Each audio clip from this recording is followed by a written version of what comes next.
Hey guys, how are you? Welcome to GeoMind, and in this video we will discuss the mantle plumes. So mantle plume is a very important topic, okay, which is related to Earth's internal structure. Even though this topic falls uh, in the zone of geotectonics, but since we are discussing the Earth's internal structure, we can't leave this topic out, okay. So in the previous videos, we have discussed till lower mantle part and also the core mantle boundary, some portion of it. Also, we have discussed the D double dash layer and the Gutenberg discontinuity. Gutenberg discontinuity is what? The discontinuity between outer core and lower mantle. So, if you don't know about discontinuity, watch my previous videos. I have discussed that what discontinuity is, okay? And I am assuming that you know what discontinuity is, okay? So, in this video, we will discuss the mantle plumes. So if you like this video, please subscribe to the channel and also share this channel among your friends. Okay, so let's go. So first of all, we will need to talk what mantle plumes are. Okay, so mantle plumes are long, narrow, nearly vertical cylinder columns of hot, buoyant, deep mantle material. Okay, rooted deep to core mantle boundary. Mantle plumes have a large head and narrow tail, head being maximum 800 to 1500 wide, okay, while tail may be 100 to 300 किमी in diameter. So इसका मतलब क्या है? इसका मतलब ये है कि मेटल प्लूम क्या होते हैं? लॉन्ग, जैसे कि आप इसमें देख रहे हैं, ओके, लॉन्ग नैरो इनकी टेल होती है एंड एक वाइड हेड होता है इनका, ठीक है। सो ये बेसिकली क्या होता है? एक मेंटल मटेरियल होता है जो काफी हॉट होता है और बॉयंट होता है अपनी सराउंडिंग से, ठीक है ना। And that's why it takes this shape. तो ये एक क्या है? मेंटल प्लूम है। अब ये बेसिकली किसने प्रपोज किया था? ये प्रपोज किया था जेसन मॉर्गन ने, ओके। और टूजो विल्सन एक साइंटिस्ट थे, जियोलॉजिस्ट, उन्होंने भी ये हॉटस्पॉट के मैकेनिज्म को डिफाइन करने के लिए ये एक मेंटल प्लूम थ्योरी दी थी। और जेसन मॉर्गन ने ही उसको फिर वापस से और ज़्यादा कॉन्क्रीट हाइपोथेसाइज किया था। तो हुआ क्या था कि आपको पता है कि जो वॉल्केनिज्म होता है पूरा वर्ल्ड में, वॉल्केनिज्म यानी कि वॉल्केनो से रिलेटेड जितनी भी एक्टिविटीज होती हैं वो डिफरेंट टाइप्स की होती हैं। तो ज़्यादातर जो वॉल्केनोज पाए जाते हैं वो प्लेट्स की बाउंड्रीज में पाए जाते हैं। Okay, suppose we have two plate boundaries, यानी कि जैसे कि आप पैसिफिक रिंग में देखते हैं, ठीक है ना, पैसिफिक प्लेट, ठीक है, या यूरोपियन प्लेट, जो भी कहें आप। और यहाँ पे ज़्यादातर वॉल्केनोज पाए जाते हैं, जैसे कि रिंग ऑफ फायर में होता है, ठीक है। लेकिन कहीं कहीं पे, जैसे कि हवाई, आपने देखा होगा हवाई जो आइलैंड है, वहां पे कोई प्लेट बाउंड्री नहीं है, ठीक है, तो वहां पे भी लावा की आउटपोरिंग हो रही है। तो ये जो कुछ कुछ प्लेसेस जहाँ पे प्लेट बाउंड्री नहीं है और नहीं होने के बावजूद भी वहां पे वॉल्केनिक एक्टिविटी हो रही है, उसको डिफाइन करने के लिए इन्होंने ये मेंटल प्लूम की थ्योरी दी थी, ठीक है ना। तो मेंटल प्लूम की थ्योरी कब दी थी? 1972 में इन्होंने, जेसन मॉर्गन ने पब्लिश किया था अपने पेपर को, ठीक है। सो ये रही मेंटल प्लूम के इंट्रोडक्शन की बात। दूसरी बात, हमने इसकी डेफिनेशन भी डिस्कस कर ली है, ठीक है। मेटल प्लूम एक लंबे, नैरो, नियरली वर्टिकल, ठीक है, एक सिलेंड्रिकल बॉडी होती है जिसका एक लार्ज हेड होता है, ठीक है, and head being maximum 800 to 1500 kilometre wide and tail में भी 100 to 300 kilometre in diameter. The volcanically active surface expression of plume is called hotspot. तो हॉटस्पॉट अभी आया था, तो जैसे कि हवाई हॉटस्पॉट है, तो उसके नीचे मेंटल प्लूम है। Suppose this is your crust and this is your hotspot जहाँ पे वॉल्केनिक एक्टिविटी हो रही है, सपोज दिस हवाई, और नीचे अपना मेंटल प्लूम है, ठीक है ना, something like this. So coming to the next part. So hotspots are responsible for about 10% of Earth's total heat loss. तो अर्थ का जो टोटल हीट लॉस है उसका सिर्फ 10% करते हैं, और 80% जो होता है वो अपनी जो प्लेट बाउंड्रीज में वॉल्केनिज्म चल रहा है वो करता है। तो रिलेटिवली ये स्मॉल हीट लॉस होता है as compared to the plate boundaries, okay, और mid oceanic ridges you can say. Also hotspot जो होता है उनका एक इम्पोर्टेंट जो यूज होता है वो ये होता है कि हॉटस्पॉट को हम प्लेट मोशन भी कैलकुलेट कर सकते हैं हॉटस्पॉट्स के जरिए, ठीक है ना। तो कैसे करेंगे वो हम बाद में बताएंगे। Here is another infographic about hotspot. तो हॉटस्पॉट जो होता है लॉन्ग नैरो सिलेंड्रिकल होता है, वर्टिकल होता है, और उसका जो हेड होता है वो लार्ज होता है, ठीक है, राउंडेड हेड होता है। एंड जो ये मेंटल मटेरियल जिसके जो होता है ये बॉयंट एंड हॉट, ये फीड करता है अपना डी डबल डैश लेयर से, ओके।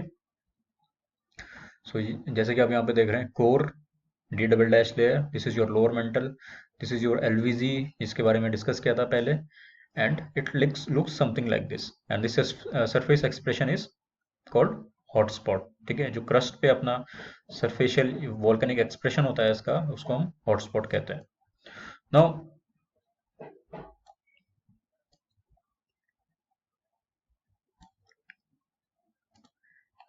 तो इतना हमने पढ़ लिया, ठीक है ना। आगे हम बात करते हैं प्लूम मॉडल, प्लेट मॉडल की। तो जो ये मेंटल प्लूम का मॉडल है ये वाइड स्प्रेड जो साइंटिफिक कम्युनिटी है, कुछ कुछ कम्युनिटी इसको डिसएग्री भी करती हैं इसके मॉडल पे, ठीक है। ज़्यादातर साइंटिफिक कम्युनिटी एग्री करती है, लेकिन कुछ जो है वो इसको नहीं मानते हैं, कुछ सिर्फ प्लेट मॉडल को मानते हैं, यानी कि जो प्लेट टेक्टोनिक्स चल रही है। लेकिन एक्चुअली जो ज़्यादातर साइंटिस्ट बोलते हैं वो ये है कि प्लेट टेक्टोनिक्स तो चल ही रही है साथ में, लेकिन ये प्लूम मॉडल भी चल रहा है, ठीक है ना। As you can see this oceanic lithosphere is subducting below, ठीक है ना। I am assuming that you all know what is oceanic lithosphere, what is continental lithosphere, ठीक है। This is your mantle plume, okay. It looks something like this. This is your D double dash layer or core mantle boundary.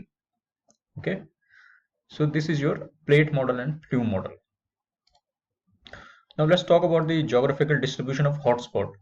तो यहाँ पे mantle plume नहीं बोल रहे हैं, hotspot क्यों बोल रहे हैं, क्योंकि हम यहाँ पे क्रस्ट पोर्शन को देख रहे हैं, यानी कि जो हमारा अपर पोर्शन है अर्थ का उसको देख रहे हैं।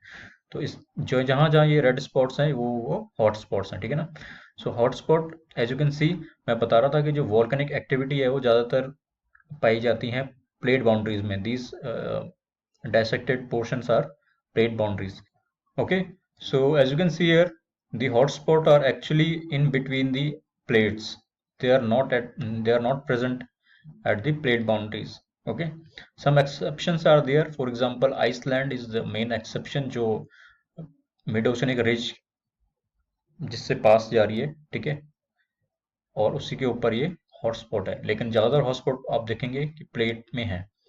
तो ये अनोमलस रीजन्स जो है वॉल्केनिक एक्टिविटी के, उसको एक्सप्लेन करने के लिए मेंटल प्लूम की थ्योरी दी गई थी।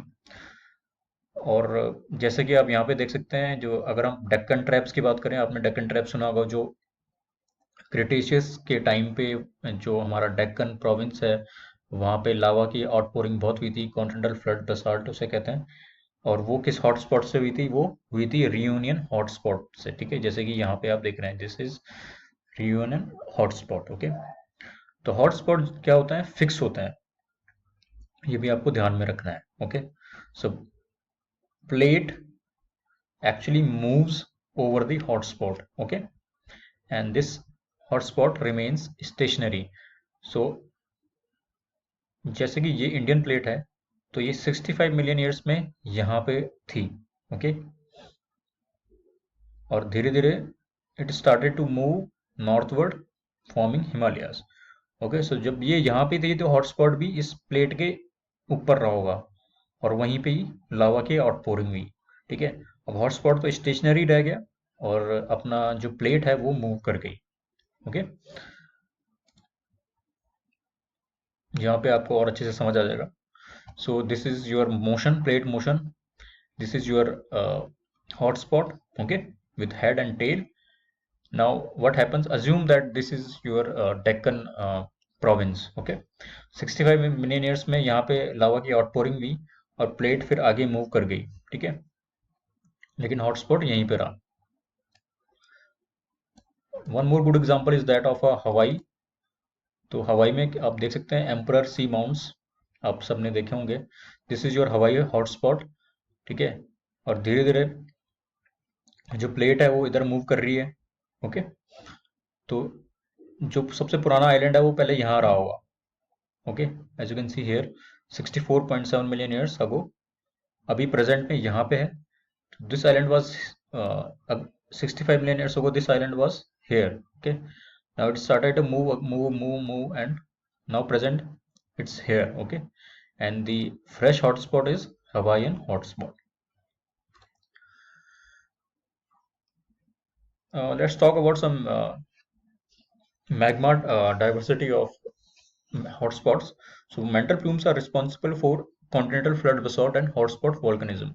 Okay, so what is the difference between continental flood basalt and hotspot volcanism? Main difference is that when the head, okay, start to partially melt the upper lithosphere, and the lava outpour is very huge. Okay, just like that of Deccan basalts. Okay, so Deccan basalt was what continental flood basalt phenomena. तो वहां पे एकदम से क्या हुआ, लावा की outpouring बहुत ज्यादा हुई। Okay, that's why the name flood. और हॉटस्पॉट क्या हुआ, जब ये जो हेड होता है ये डिसअपेयर हो जाता है टाइम के साथ। Okay, and only tail remains, तो वहां पे हॉटस्पॉट बन जाता है। ओके, तो एरिया काफी छोटा होता है एज कंपेयर टू फ्लड बसॉल्ट। जैसे कि साइबेरिया में हुआ था, जिस जो रिस्पॉन्सिबल था अपना पीटी एक्सटिंक्शन के लिए। Okay, so that's the difference. So इसका जो वॉल्केनिज्म है उसको हम इंट्रा प्लेट वॉल्केनिज्म भी कहते हैं, क्योंकि ये प्लेट्स के बीच में होता है। और इसका जो डोमिनेंट मैग्मा है उसको हम बोलते हैं ओशनिक आइलैंड बसॉल्ट। ठीक है, ये आपको ध्यान में रखना है। ये वैसे पेट्रोलॉजी का टॉपिक है। It is less voluminous than MORB। MORB क्या होता है, mid oceanic ridge basalt. Okay, so mid oceanic ridge जैसे कि आप प्लेट बाउंड्री में दिख रही है mid Atlantic ridge. Okay, lava is outpouring. So less voluminous मतलब इसका जो लावा होता है वो कम वॉल्यूम में निकलता है as compared to mid oceanic ridge basalt. Okay, 9:1 ratio होता है। The general term for huge outpouring are also known as large igneous provinces. So continental flood basalt जब होता है तो उसको हम large igneous province भी बोलते हैं। Now two principal type of magma series result from OIP. Magma आपको पता है क्या होता है, मोल्टन मटेरियल होता है, रॉक, ठीक है, जो अर्थ की इनसाइड से आता है। तो जब ये हॉटस्पॉट का लावा जब बाहर निकलता है, मैग्मा बाहर निकलता है, तो वो दो सीरीज में बांट देते हैं हम उसको। ठीक है ना, एक होता है OIT and OIA, oceanic island tholeiites and oceanic island alkaline. Okay, तो this is something like this. आपको ज़्यादा अंडरस्टैंड नहीं करना, बस ये आपको देखना है कि जो लावा में क्या होता है, एल्कली Na2O K2O, ये सोडियम एंड पोटेशियम क्या होता है, अपना एल्कली मेटल होता है ना, and this is your SiO2 silicon oxide. Okay, तो इस ग्राफ में OIA जो होता है लावा कुछ यहाँ पे बैठता है, एंड इस लाइन के नीचे हम लावा को बोलते हैं, मैग्मा को बोलते हैं सब एल्कलाइन मैग्मा। अगर हम सब एल्कलाइन मैग्मा को फिर से डिवाइड करें तो ये कुछ ऐसे आता है। ठीक है ना, this is your again your alkali, this is your SiO2, this is your MgO, okay, magnesium oxide. And अगर इस लाइन के ऊपर यानी कि यहाँ पे मैग्मा आता है तो उसको हम बोलते हैं tholeiites. Okay, sorry, this is iron, ये वाला portion, this is not SiO2, SiO2 ऊपर वाले डायग्राम का है। Okay, so this is called ocean island tholeiites. ठीक है, तो आपको इतना ये सिर्फ ब्रीफ के लिए है, इसमें आगे हम पढ़ेंगे तो जियोकेमिस्ट्री में पढ़ेंगे। तो आपको इतना ध्यान रखना है कि OIB को दो उसमें बांटा गया है, oceanic island tholeiites and oceanic island alkalines. Tholeiite में क्या होता है, आयरन ज़्यादा होता है। Okay, so that's it for mantle plumes. अगले टॉपिक में हम कोर के बारे में बात करेंगे और मेंटल कन्वेक्शन के बारे में बात करेंगे। Thank you, please like share and subscribe.